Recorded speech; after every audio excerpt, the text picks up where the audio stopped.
O grupo de mensagens da família Monteiro tinha ficado em silêncio por 3 dias.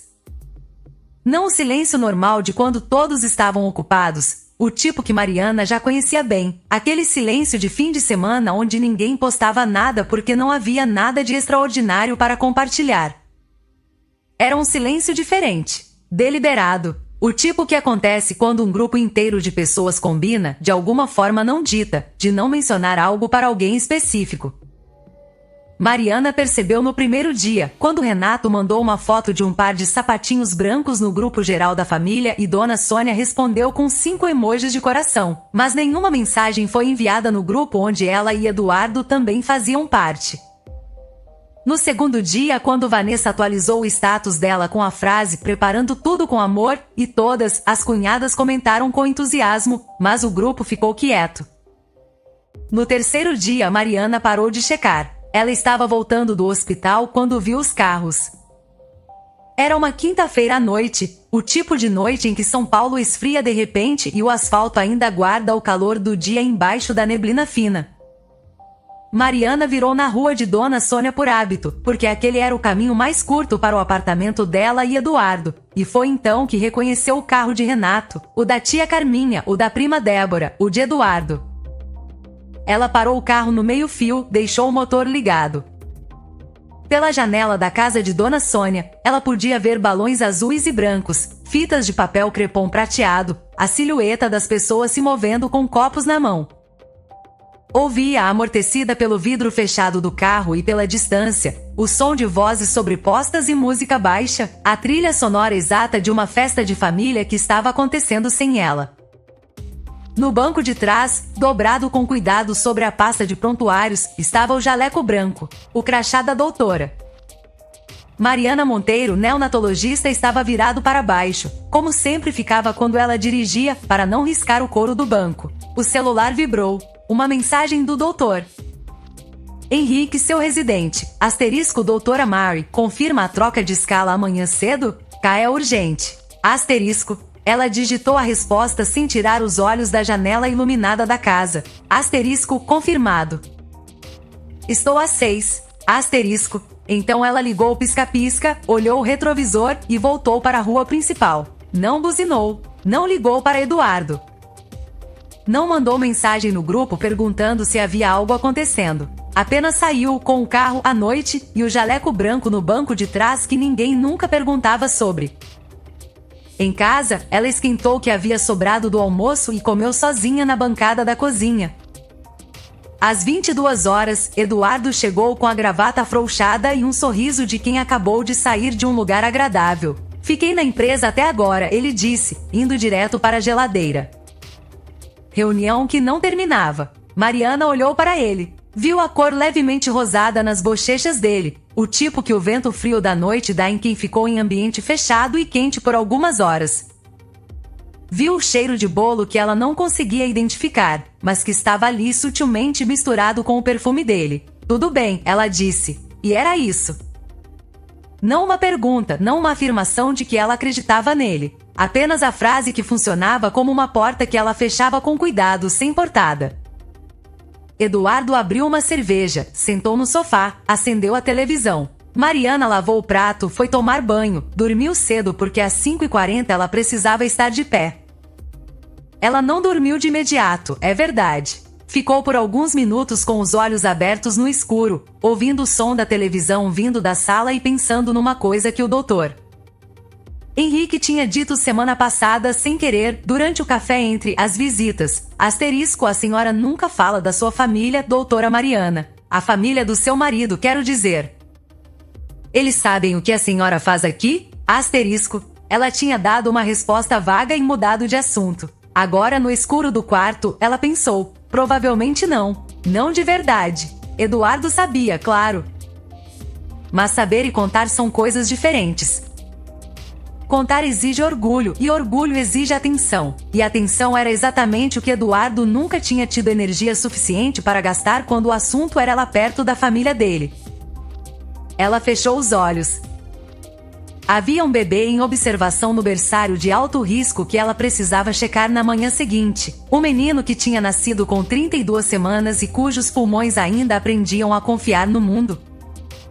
Ela pensou nele no ritmo lento e determinado do oxímetro, e foi assim que finalmente dormiu. 3 dias depois, Vanessa postou as fotos do chá de bebê. Eram 37 fotos no total. Mariana as contou sem querer, deslizando o dedo pela tela do celular durante o intervalo entre duas consultas, com o jaleco ainda no corpo e um copo de café frio na mão. 37 fotos de balões, de mesa de doces com detalhes em azul e dourado, de Vanessa sorrindo no centro de um semicírculo de mulheres da família Monteiro. Dona Sônia, tia Carminha, prima Débora, a irmã de Vanessa, a mãe de Vanessa, 3 amigas que Mariana conhecia de nome, e Eduardo num canto de uma das fotos, de copo na mão, sorrindo para alguém fora do enquadramento.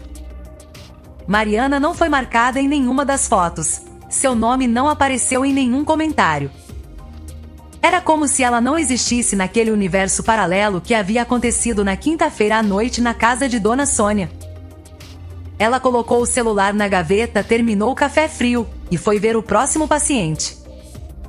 Às 10 da noite, quando ela chegou em casa, havia um arranjo de flores na mesa da cozinha com um bilhetinho escrito à mão, asterisco, compensando o jantar perdido. Te amo. E, asterisco, Mariana olhou para as flores por um tempo. Flores brancas, as que ela gostava. Eduardo lembrava dessas coisas. Era uma das contradições que ela carregava há 6 anos de casamento. O homem que esquecia de defender a esposa na frente da família era o mesmo que lembrava da flor favorita dela numa quinta-feira sem motivo. Ela colocou as flores num vaso, foi dormir, e no dia seguinte não mencionou o chá. Eduardo também não. A vida na casa de Mariana e Eduardo voltou ao ritmo normal, que era, por definição, um ritmo de 2 pessoas que dividiam o mesmo apartamento em horários alternados. Ela saía cedo, ele chegava tarde. Ela dormia quando ele ainda estava acordado, ele dormia quando ela já havia saído. Nos fins de semana havia os almoços em família, onde Mariana sentava, comia, respondia quando alguém falava com ela, e não falava por conta própria. Era um equilíbrio que tinha levado anos para ser construído. Não da forma que se constrói algo bom, com planejamento e cuidado, mas da forma que se constrói uma cicatriz, camada sobre camada de pequenas coisas não ditas, até que o resultado final tem uma textura diferente da pele original, mas funciona igualmente à sua maneira. Foi numa segunda-feira que Mariana ouviu a ligação.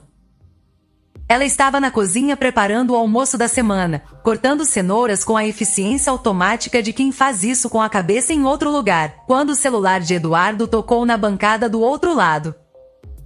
Ele estava no banheiro, e antes que parasse de tocar, a tela acendeu com o nome, asterisco mãe, asterisco. Eduardo saiu do banheiro, viu o celular, atendeu. Mariana continuou cortando cenouras. Oi mãe, uma pausa. Não, não tá não. Tá bem. Outra pausa mais longa. Não, mãe, ela entende. Você sabe como a Mary é, ela não faz drama por essas coisas. Uma risada baixa. Eu sei, eu sei. Ela tá bem, pode ficar tranquila. Mariana deixou a faca parada na tábua. Ela não virou. Ficou de costas para Eduardo, olhando para as cenouras cortadas em pedaços irregulares, ouvindo ele dizer para a mãe que ela estava bem, que ela entendia, que ela não fazia drama, com a certeza tranquila de quem nunca parou para perguntar. Eduardo desligou. Era minha mãe, ele disse desnecessariamente. Eu ouvi, Mariana disse, e retomou o corte das cenouras. Ela queria saber se você tinha ficado chateada com a situação do chá. Uma pausa pequena antes de situação, como se a palavra certa fosse desastre, e ele tivesse trocado na última fração de segundo. Eu disse que não, que você tinha entendido. Mariana colocou os pedaços de cenoura na panela. Você disse que eu tinha entendido. Você não entendeu? Ela ficou em silêncio por um momento. Havia pelo menos 4 respostas possíveis para essa pergunta, e ela as considerou com a mesma atenção que dava aos diagnósticos diferenciais, pesando cada uma, vendo onde levaria. Então ela escolheu a única que não ia a lugar nenhum ainda, porque ainda era a palavra que fazia toda a diferença. Entendi, ela disse. E Eduardo, que era um homem inteligente em quase todos os outros aspectos da vida, sorriu levemente com o alívio de quem acredita que entendi, e perdoei, são a mesma palavra. Naquela semana, Vanessa publicou mais fotos. Dessa vez eram fotos do quarto do bebê, todo decorado em cinza e branco com estrelas douradas no teto. Nos comentários, Dona Sônia escreveu: asterisco, meu neto vai nascer num palácio. Asterisco, as cunhadas comentaram com corações. Eduardo curtiu a foto. Mariana não seguia Vanessa nas redes sociais. Viu porque Dona Sônia compartilhou no grupo da família, o único grupo onde Mariana ainda estava incluída, provavelmente por descuido. Ela estava no hospital quando a notificação chegou, entre duas visitas ao berçário. Colocou o celular no bolso do jaleco e continuou caminhando pelo corredor, passando pela enfermeira Beatriz, que disse boa tarde, doutora, e pelo doutor Henrique, que levantou a cabeça dos prontuários para fazer uma pergunta rápida sobre o protocolo de antibiótico do leito 7. Reduz a dose às 48 horas se os exames de hoje confirmarem o que eu estou esperando, Mariana disse. Faz uma nota no prontuário e me chama se qualquer coisa mudar antes do meu retorno amanhã. Entendido. Henrique anotou. Doutora Mariana, o doutor Caetano ligou de novo sobre a vaga de chefe de unidade. Disse que a resposta precisa ser até o final do mês. Mariana encostou o ombro no batente da porta do corredor. A vaga de chefe de unidade de neonatologia era algo que ela havia deixado em suspenso por razões que ela mesma tinha dificuldade de articular claramente. Não era falta de qualificação. Não era falta de desejo. Era uma espécie de adiamento que ela praticava em várias áreas da vida, o hábito de não reivindicar coisas de forma definitiva, de deixar as portas entreabertas ao invés de abri-las completamente. Diz para o Dr. Caetano que eu vou dar uma resposta na próxima semana, ela disse. Henrique assentiu, mas não se moveu imediatamente. Era um residente de segundo ano, esperto e observador da forma que os bons residentes são, e havia algo na expressão dele que sugeria uma pergunta que ele estava considerando se devia fazer. Pode falar, Mariana disse. É que, ele escolheu as palavras com cuidado. A senhora claramente tem tudo que a vaga exige, mas até... Eu fico me perguntando o que faz a senhora hesitar. Mariana olhou para ele por um momento. Henrique, ela disse, com um tom que não era severo, mas era definitivo. Isso é uma observação de residente sobre a vida pessoal da sua supervisora. Ele ficou vermelho. Com licença, doutora. Não precisa pedir licença. É uma boa pergunta. Ela empurrou a porta. Eu só ainda não tenho uma boa resposta. Foi Renato quem, sem querer, deu a Mariana a peça que faltava no quebra-cabeça. Havia um jantar de família, o primeiro desde o chá, marcado para a casa de Dona Sônia numa sexta-feira. Mariana foi porque não ir teria exigido uma explicação que ela não estava pronta para dar. Sentou ao lado de Eduardo, comeu o frango assado que Dona Sônia fazia todo mês, respondeu às perguntas sobre como estava o trabalho com a vagueza habitual. Asterisco bem. Corrido, mas bem. Asterisco. Depois do jantar, quando os homens foram para a varanda e as mulheres ficaram na cozinha com Vanessa, Mariana ficou nos limites do corredor, perto o suficiente para ouvir sem precisar participar. Era uma posição que ela havia perfeitamente refinado ao longo dos anos. Você viu como ela ficou quieta esse tempo todo? Vanessa disse, a voz baixa mas audível para quem estava do lado de fora. É o jeito dela. Ela nunca fala nada, mas fica aquele peso no ar. Melhor assim, Dona Sônia disse. Enquanto ela ficar quieta, não tem problema. O problema é que Eduardo nunca vai ter coragem de resolver essa situação enquanto ela ficar quieta. A voz de Vanessa tinha a precisão de quem planejou cada palavra com antecedência. Se ela ficasse nervosa, brigasse, desse um ultimato, seria mais fácil. Quieta assim, ele não tem motivo para tomar uma posição. Silêncio. Depois, a voz de Dona Sônia. Deixa o tempo trabalhar, Vanessa. Essas coisas se resolvem sozinhas quando as pessoas entendem onde está o seu lugar. Mariana ficou parada no corredor por mais alguns segundos. Então foi para a varanda onde os homens estavam e ficou ao lado de Eduardo até a hora de ir embora. No carro, Eduardo disse, foi bom hoje. Foi, ela disse. E naquele momento, no banco do passageiro com o cinto afivelado e a janela levemente aberta para o ar frio de São Paulo, algo dentro de Mariana se organizou com uma clareza que ela raramente experimentava fora do hospital. Ela entendeu que estava em meio a uma estratégia, não a um descuido, que o silêncio deles não era o silêncio dela. E que havia uma diferença fundamental entre ficar quieta porque não havia nada a dizer e ficar quieta porque você estava esperando. Ela estava esperando. Não sabia exatamente o que, mas estava. 3 dias depois, às 21 horas de uma terça-feira, o celular dela vibrou com uma mensagem de um número que ela não tinha salvo. Oi Mariana, sou o Rafael, amigo do Renato. A gente se viu no casamento deles. Me passa uma dica boa de obstetra? A Vanessa tá pensando em trocar o hospital. Renato disse que você trabalha na área médica, né? Mariana ficou olhando para a mensagem por um longo tempo. Então ela digitou, oi Rafael. Não sou obstetra, mas posso indicar colegas bons. Qual hospital vocês estão considerando? A resposta veio rápido. A Vanessa quer o Santa Catarina ou São Lucas. Aquele no Morumbi. Mariana colocou o celular na mesa com cuidado. O São Lucas do Morumbi. Ela conhecia aquele hospital melhor do que conhecia o próprio apartamento. Havia trabalhado lá por 8 anos. Ainda tinha crachá ativo, mesa e um residente que ligava para ela pelo primeiro nome dentro da unidade. Ela respirou devagar.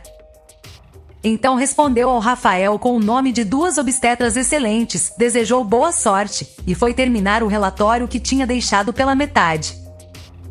O jantar de aniversário do avô Monteiro era uma tradição que resistia a tudo. Às chuvas de novembro, a brigas de família, ao trabalho de fim de ano, ao desconforto velado que havia se instalado nas últimas semanas entre os membros da família que sabiam e a única que não havia sido convidada para saber. O avô Antônio tinha 82 anos, morava numa casa com jardim nos jardins, e todo ano, no dia 15 de novembro, a família inteira se reunia ao redor de uma mesa comprida coberta de louça que só saía nessa ocasião. Mariana chegou com Eduardo às 7 da noite. Vanessa já estava lá, o vestido azul escuro esticado na barriga que havia crescido visivelmente nas últimas semanas, o cabelo preso com aquela habilidade de quem preparou o visual com atenção. Renato ficava ao lado dela como um planeta em órbita, a mão sempre pronta para o apoio da esposa, os olhos verificando o conforto dela a cada 15 minutos. Mariana os cumprimentou. Vanessa sorriu com a boca, não com os olhos. Renato deu um abraço rápido e foi buscar uma cadeira mais confortável para Vanessa sentar. A mesa do avô Antônio era longa o suficiente para acomodar 14 pessoas, e por alguma mecânica que Mariana nunca conseguia rastrear completamente, ela sempre terminava no extremo da mesa menos importante, aquele mais perto da porta da cozinha, enquanto Vanessa ficava no centro, diagonal ao avô, no ponto de maior visibilidade da sala. O avô Antônio era um homem pequeno, de cabelos completamente brancos e olhos que ainda tinham vivacidade. Ele era uma das poucas pessoas da família Monteiro que, quando falava com Mariana, esperava a resposta antes de continuar. Naquela noite ele perguntou, passando o pão, como estão as crianças, Mariana? Era a pergunta que ele sempre fazia. Ele sabia vagamente que ela trabalhava com bebês, da forma imprecisa que as pessoas sabem as coisas sobre, as quais nunca pediram detalhes. Bem, ela disse. Tivemos um caso complicado essa semana, mas o bebê está se saindo muito bem agora. Que bom! Ele assentiu com sinceridade. Deve ser uma responsabilidade enorme. Ela disse. E podia ter continuado, podia ter explicado o que era neonatologia de alto risco, o que significava chefiar uma unidade, o que era passar uma noite inteira tomando decisões sobre pulmões do tamanho de uma mão. Mas a conversa foi interrompida por tia Carminha perguntando sobre a gravidez de Vanessa em voz alta para toda a mesa, e o foco se redistribuiu com a rapidez de uma maré. Foi depois do prato principal quando as conversas paralelas começaram a se multiplicar e o nível de ruído da mesa subiu, que Dona Sônia disse a frase. Ela não estava falando para Mariana especificamente. Estava falando com a tia Carminha, a voz daquele tom que as pessoas usam quando falam de alguém que está na mesma sala como se essa pessoa não pudesse ouvir, porque em algum nível elas esperam que a pessoa escolha não ouvir.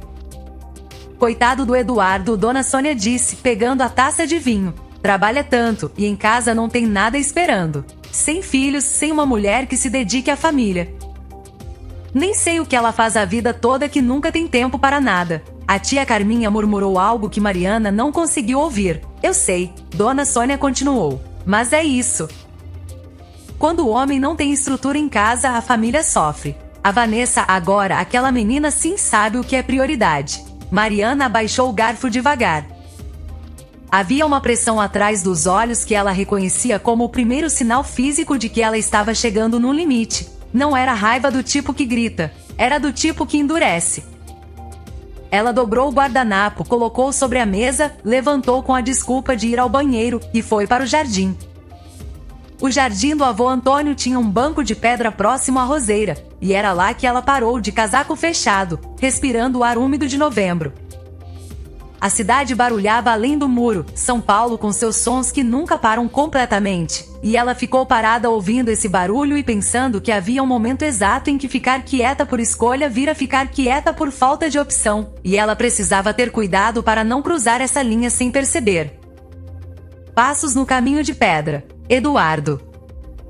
Ele veio com as mãos no bolso, o rosto com aquela expressão que ela conhecia, a mistura de culpa e inadequação que aparecia sempre que ele sabia que havia deixado algo passar. Eu ouvi o que ela disse, ele falou. Mariana não respondeu imediatamente. Eu sei que foi. Ele parou. Foi errado. Ela não devia ter dito isso. Não, Mariana concordou. Eu vou falar com ela. Você vai? A pergunta saiu mais direta do que ela planejava, e Eduardo sentiu o peso dela, porque ele ficou quieto por um momento mais longo do que o confortável. Mariana, você vai falar com ela hoje? Ela perguntou. Agora, quando você voltar para a mesa? Ou na semana que vem, quando o assunto tiver esfriado e for mais fácil deixar passar. Ele não respondeu, e a ausência da resposta foi em si mesma uma resposta. Está tudo bem, ela disse, mas com uma inflexão diferente das outras vezes. Não a porta fechada. A janela aberta a 1 milímetro, apenas o suficiente para Eduardo sentir a corrente de ar, mas não entender de onde vinha. Eles voltaram para a mesa. Mariana comeu a sobremesa, conversou com o avô Antônio sobre uma série que ele estava assistindo, despediu-se das pessoas com um abraço de costume. Vanessa disse: foi bom te ver, com um sorriso que não chegava aos olhos. Mariana respondeu com o mesmo tipo de sorriso. Do caminho para o carro, o celular vibrou. Era uma mensagem de Henrique, doutora. Mariana, a senhora Cavalcante entrou em trabalho de parto com 34 semanas. Vou precisar da senhora amanhã cedo se o bebê precisar de suporte. O obstetra que está de plantão é o doutor Figueiredo. Ela digitou, estou disponível. Me liga a qualquer hora. Guardou o celular. E então, caminhando para o carro ao lado de Eduardo, por uma razão que ela não conseguia explicar completamente, ela pensou em Vanessa. No Hospital São Lucas do Morumbi, no jaleco no banco de trás. Em todas as pessoas que nunca fazem a pergunta certa porque já decidiram com antecedência que a resposta não vai importar. Mariana abriu a porta do carro. Antes de entrar, ela olhou para a janela iluminada da casa do avô Antônio, onde as silhuetas da família ainda se moviam dentro da luz amarela. Pela primeira vez em muitas semanas, ela sorriu. Não o sorriso de educação que ela usava na mesa. Um sorriso diferente, mais quieto, mais interno, o tipo que não precisa de plateia. Era uma quinta-feira, às 23h40, quando o telefone de Mariana tocou. Ela estava no hospital, não em casa. Havia ficado além do horário por causa de um recém-nascido que tinha passado por uma crise no fim da tarde e cujos pais precisavam de alguém para explicar com paciência o que estava acontecendo e o que podia ser esperado nas próximas horas. Ela tinha feito isso, ficado até que eles entendessem e que o ritmo dos monitores se estabilizasse num padrão que ela reconhecia como seguro, e então havia ficado mais um pouco, revisando prontuários na sala dos médicos com um copo de café que já estava frio. Quando o celular tocou e a tela mostrou o nome Eduardo, ela atendeu sem pensar muito. Mariana. A voz dele tinha uma textura que ela não ouvia há muito tempo, algo que ela identificou imediatamente como medo real, não ansiedade ou estresse do cotidiano, mas medo específico e urgente. A Vanessa rompeu a bolsa. Estamos no São Lucas. O bebê está vindo 3 semanas antes. Eles disseram que o bebê está com dificuldade. Mariana ficou parada por 1 segundo e meio. Não por hesitação, mas pelo tipo de pausa que antecede uma organização mental rápida. Dificuldade como? Ela perguntou, já de pé, pegando o jaleco que havia colocado no encosto da cadeira. Dificuldade para respirar. O médico de plantão disse alguma coisa de pulmão imaturo, que é normal, mas o jeito que ele disse. A voz de Eduardo quebrou levemente. Mariana, eu não sei o que está acontecendo. Minha mãe está aqui, o Renato está na sala de parto, e ninguém está explicando nada direito. Ela estava colocando o jaleco enquanto ele falava. Passou o crachá pelo leitor da porta da sala dos médicos e caminhou pelo corredor com o passo que ela usava em emergências, que não era corrida, mas era muito mais rápido do que caminhada normal. Em que ala vocês estão? Ela perguntou. A recepção disse 4º andar, ala obstétrica norte. Uma pausa. Você pode ligar para alguém que conhece lá? Algum colega? Mariana dobrou na esquina do corredor e viu a placa. Asterisco ala obstétrica norte, 4 graus andar. Asterisco ela estava no mesmo prédio. Havia estado no mesmo prédio a noite inteira. Eduardo, ela disse, com o tom exato que usava quando precisava que os pais de um paciente parassem de entrar em colapso e começassem a ouvir. Eu vou cuidar disso. Fica onde você está. Ela desligou antes que ele pudesse responder. O corredor do 4º andar era o tipo de corredor que ela conhecia de memória. Havia passado por ele centenas de vezes nos últimos 8 anos, sabia onde a luz do canto piscava quando fazia frio, sabia que a máquina de café da sala de espera da ala norte fazia um ruído específico quando estava quase sem água.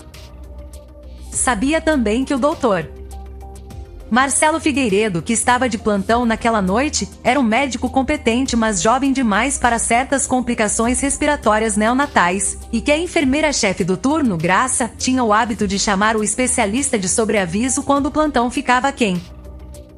Ela foi direto à enfermagem. Graça, ela disse. A enfermeira levantou os olhos dos prontuários e por uma fração de segundo seu rosto passou por 3 expressões em sequência rápida: reconhecimento, surpresa e um alívio que ela não chegou a esconder completamente. Doutora Mariana, eu não sabia que a senhora estava de sobreaviso hoje. Não estou. Mariana colocou o crachá à mostra. Mas o bebê que entrou há 40 minutos com dificuldade respiratória tem parentes meus entre os familiares. Eu estava no hospital. Qual é o quadro? Graça não perdeu tempo. 37 semanas, mas o pediatra que fez a triagem acha que a datação está errada, provavelmente 34 na melhor das hipóteses. Taquipneia transitória complicando, saturação caindo periodicamente, o Dr. Figueiredo pediu suporte mas está incerto sobre a progressão. A gente ia acionar o sobreaviso em 10 minutos se não melhorasse. Não precisa mais. Mariana já estava lavando as mãos. Me passa o prontuário e fala pro doutor Figueiredo que eu estou assumindo o suporte neonatal. Ela passou 45 minutos com o bebê. Não foi dramático, da forma que os filmes mostram emergências médicas. Foi concentrado, técnico, metódico. Ela avaliou, ajustou, ordenou exames, explicou para o doutor Figueiredo com uma paciência que não era condescendência mas era autoridade, do tipo que vem de quem já fez aquilo tantas vezes que o caminho está tão impresso nos movimentos quanto a memória muscular. O bebê, um menino que pesava 2,3 kg e que Renato e Vanessa haviam decidido chamar de Theo, respondeu ao suporte com a tenacidade que os prematuros às vezes têm, aquela vontade silenciosa de continuar. Às 0h50, a saturação do pequeno Theo estava em 96% e ele respirava com apoio leve, estável o suficiente para que ela pudesse passar o caso para o médico de plantão com instruções claras. Ela lavou as mãos novamente e secou-as, e então foi para a sala de espera. A família Monteiro estava toda lá. Dona Sônia com o rosário enrolado nas mãos, olheiras fundas, o batom apagado que ninguém havia reposto desde que saíram de casa. Tia Carminha num canto com um copo d'água. Eduardo de pé próximo à janela, o paletó dobrado sobre o braço como se não soubesse mais o que fazer com ele. Ele foi o primeiro a ver Mariana entrar. A expressão no rosto dele passou por algo que ela não sabia nomear completamente. Não era simplesmente alívio. Era o tipo de expressão que aparece no momento em que uma pessoa entende que havia um contexto inteiro que ela não tinha visto, que havia estado presente o tempo todo, e que ela havia, por alguma combinação de descuido e comodidade, simplesmente não enxergado. Dona Sônia se levantou. Mariana, o que você está fazendo aqui? E foi nesse momento que Mariana entendeu que havia uma versão dessa cena em que ela poderia dizer muitas coisas.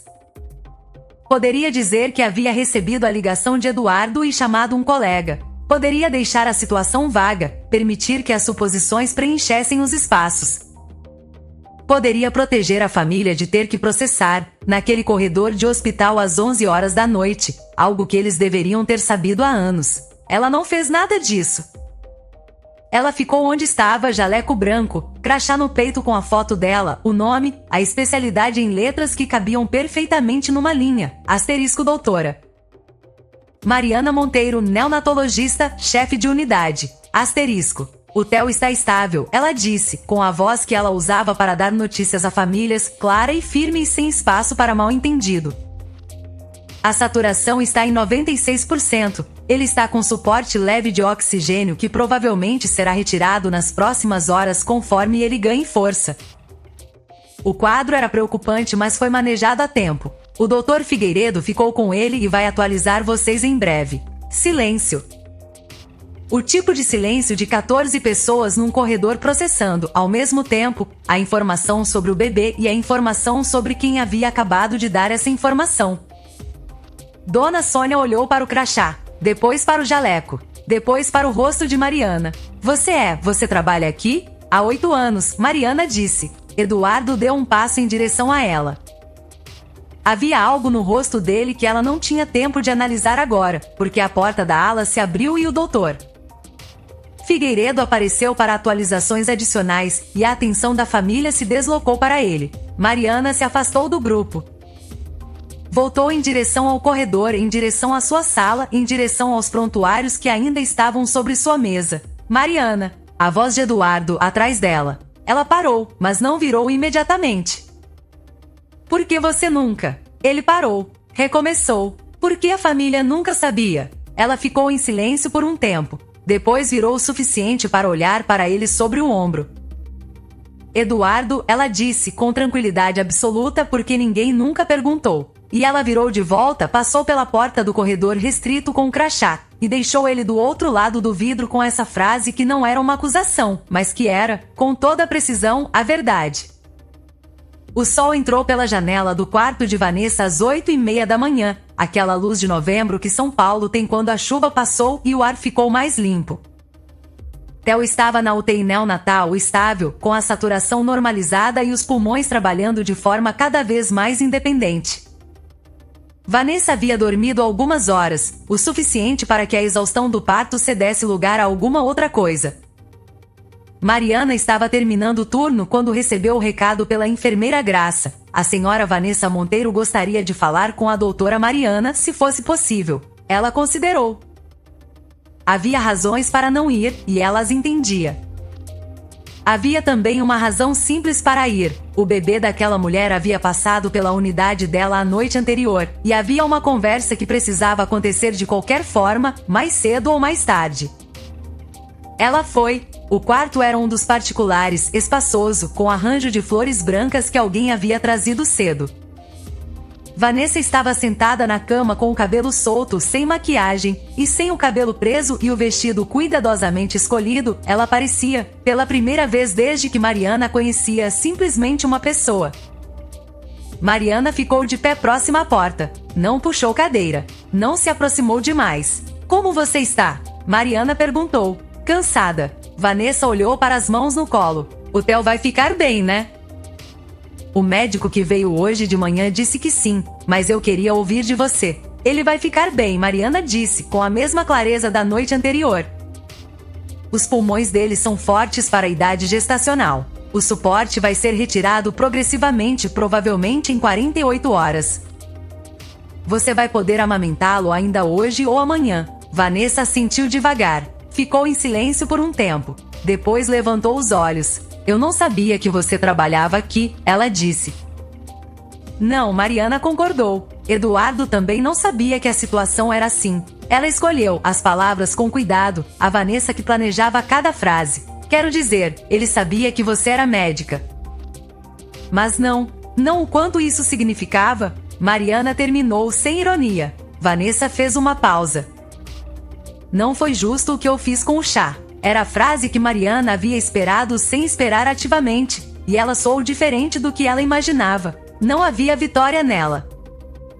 Havia apenas uma mulher de 31 anos, exausta depois de um parto difícil, numa cama de hospital, dizendo uma coisa verdadeira talvez pela primeira vez em muitas semanas. Não foi, Mariana disse. Eu precisava. Vanessa parou. Recomeçou. Eu senti que precisava garantir meu lugar aqui, na família, antes do bebê nascer.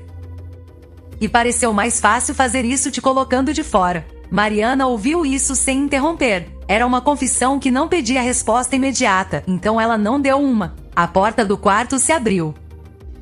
Renato entrou com 2 cafés de copinho, viu Mariana, parou. Havia algo no rosto dele, uma leitura rápida do ambiente, que disse a Mariana que ele havia ouvido mais do que o suficiente do lado de fora da porta. Ele olhou para Vanessa. Eu ouvi, ele disse simplesmente. Vanessa fechou os olhos por um segundo. Renato, ela começou. Depois a gente conversa. A voz dele não estava com raiva. Estava cansada da forma que fica quando alguém entende de repente que havia um peso que estava carregando sem perceber. Ele colocou os 2 cafés na mesinha lateral, foi até a cama, sentou ao lado da esposa e pegou a mão dela. Depois olhou para Mariana. Obrigado pelo que você fez ontem à noite. Eu fiz o meu trabalho, ela disse. E depois, porque era verdade e porque era importante que fosse dito claramente. E porque o Theo é sangue do meu sangue, por mais que isso não tenha sido óbvio para ninguém até ontem. Ela saiu do quarto sem esperar resposta. Eduardo estava no corredor. Ele havia ficado lá, Mariana percebeu, por tempo suficiente para tomar um café ruim da máquina e pensar no que queria dizer, porque havia um copinho amassado na mão dele que ele não havia jogado fora. Ele a viu sair do quarto de Vanessa e ficou parado, e naquele espaço de 2 segundos Mariana reconheceu o rosto de quem preparou um discurso. Eu quero me desculpar, Eduardo disse. Mariana esperou. Eu sei que falhei. Com o chá, com o que minha mãe disse no jantar, com várias coisas. Ele jogou o copinho na lixeira próxima. Eu deveria ter falado. Eu deveria ter te defendido. Eu fiquei no meio, tentando não criar conflito, e fui covarde. Eu sei disso. Era um discurso honesto. Mariana reconhecia a honestidade com facilidade porque trabalhava com pais em situações extremas e havia aprendido a diferença entre o que as pessoas dizem para aliviar o próprio desconforto e o que dizem porque realmente entenderam algo. Eduardo havia entendido alguma coisa, mas não a coisa certa. Você está me pedindo desculpa por ter sido omisso, ela disse. Sim, Eduardo. Ela olhou para ele com atenção. O problema não foi você ter ficado em silêncio 1 ou 2 vezes. O problema foi que você passou 6 anos achando que o silêncio da sua família sobre mim era algo que eu precisava aprender a aceitar, e nunca perguntou se eu aceitava ou se eu simplesmente havia aprendido a não reclamar. Ela fez uma pausa.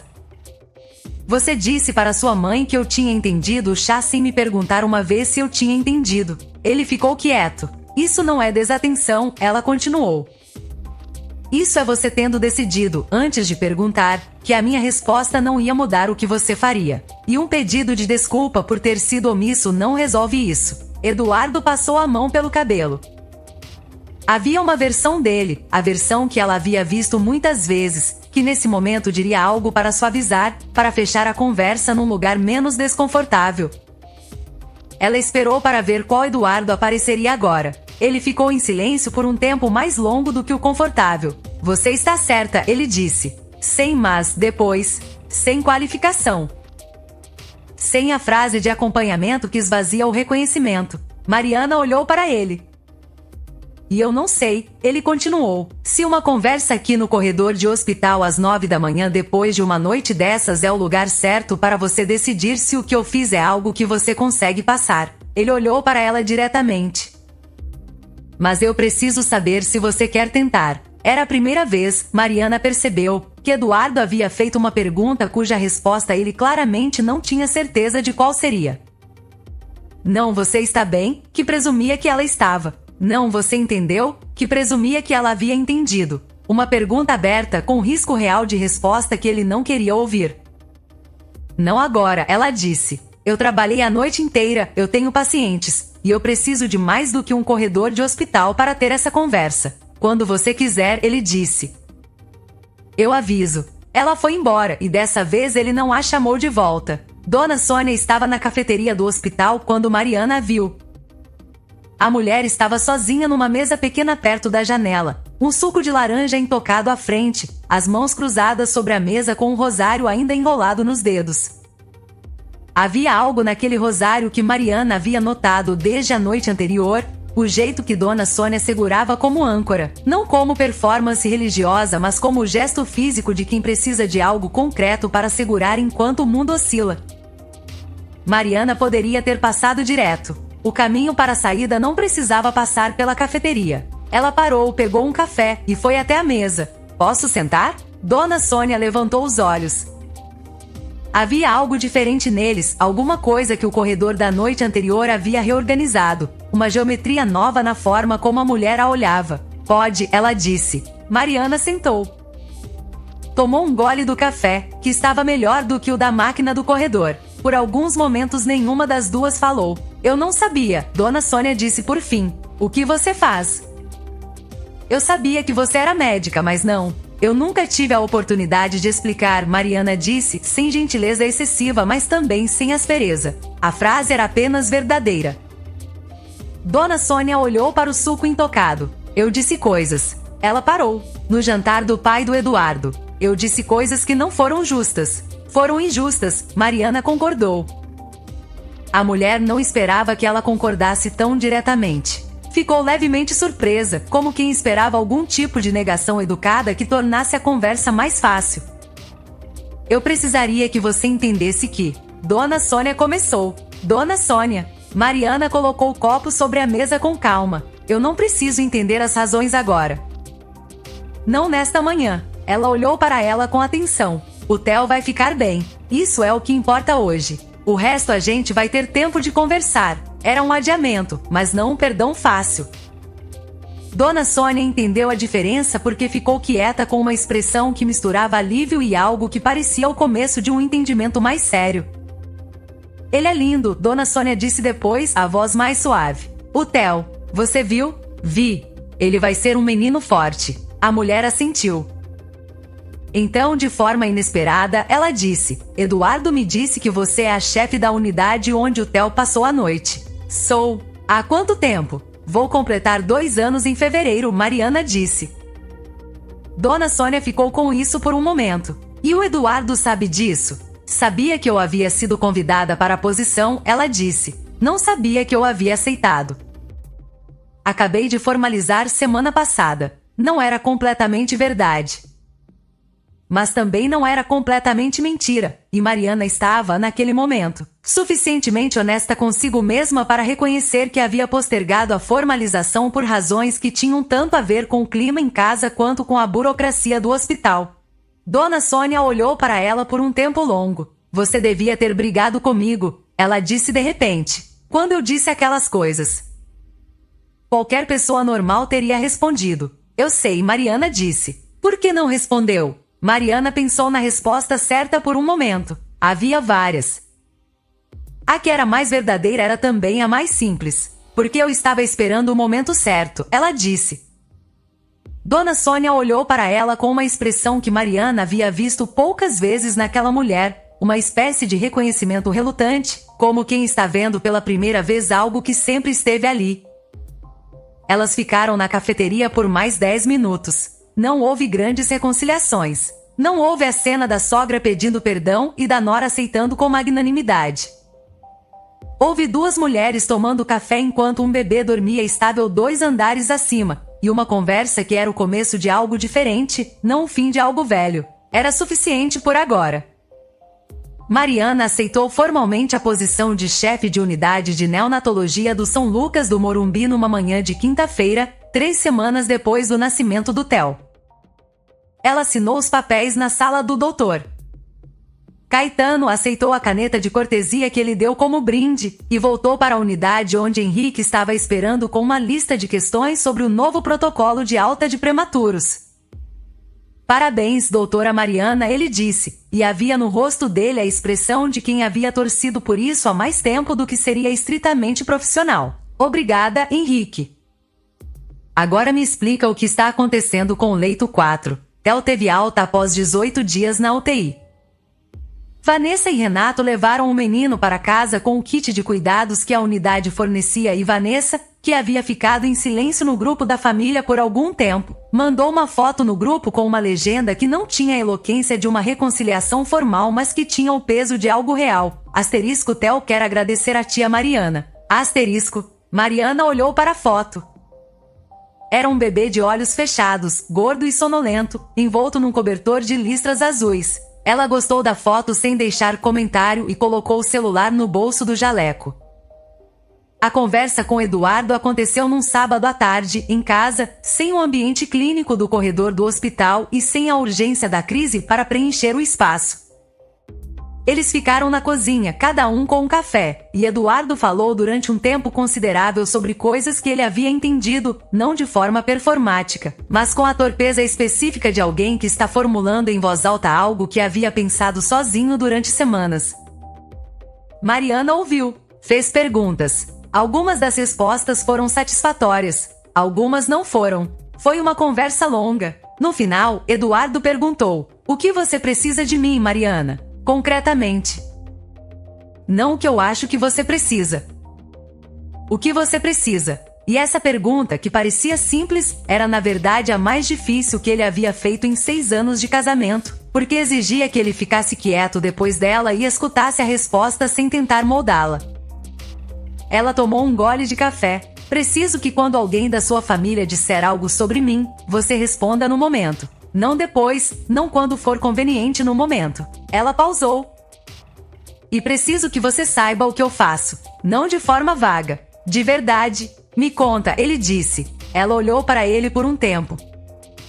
Então começou a falar sobre a neonatologia de alto risco, sobre o que era gerir uma unidade, sobre o bebê que havia chegado na semana do chá com 32 semanas e que agora estava em casa com a família, sobre as decisões que ela tomava às 3 da manhã e as quais voltava para checar às 6. Eduardo ouviu de verdade, com a atenção de quem está reparando em algo pela primeira vez. Quando ela terminou, ele ficou quieto por um tempo. "Eu não sabia que era assim", ele disse. "Você nunca perguntou." "Vou perguntar." Ela não disse que acreditava nele imediatamente. Disse: "A gente vai ver." E foi o mais honesto que qualquer um dos dois havia sido em muito tempo.